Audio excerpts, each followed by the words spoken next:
ในวันที่ 6 เมษายนนี้ที่หอประชุมแห่งชาตินครหลวงเวียงจันทน์คณะบริหารงานพรรคแขวงเซกองนำโดยสหายเหล็กไหลศรีวิไลกรรมการศูนย์กลางพรรคเลขาคณะบริหารงานพรรคแขวงเจ้าแขวงเซกองพร้อมด้วยคณะได้วางพวงมาลาไว้อาลัยถึงดวงวิญญาณของสหายพลเอกคำไต่ศรีพันดรอดีตประธานคณะบริหารงานศูนย์กลางพรรค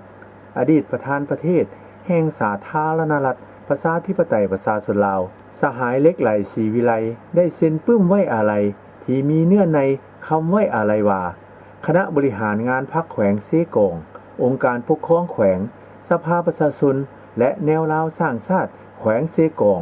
พร้อมด้วยพนักงานรัฐกรทหารตำรวจและประชาชนชาวแขวงเซกอง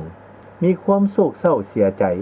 ต่อการจากไปของสหายพลเอกคำไต่ศรีพันดรอดีตนักปฏิวัติอาวุโสของพรรคประชาชนปฏิวัติลาวแม้หนึ่งในการนำหุ้นทำอิฐของพรรคเป็นหลักแรงและแกนนำของศูนย์กลางพรรคที่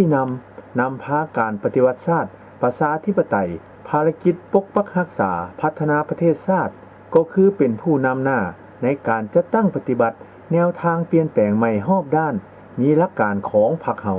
สหายได้จากพวกเฮาไปโดยบ่มีวันหวนกลับเต้าคืนมา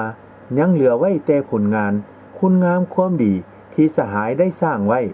พวกเฮาขอแสดงความกตัญญูรู้บุญคุณอันลึกซึ้งและความอาลัยรักอย่างสุดซึ้งและขอจดจำห้ำเฮียนสืบทอดเอาแบบอย่างคุณงามความดีของสหายไว้ตลอดไปขอให้ดวงวิญญาณของสหายไปสู่สุคติเถิด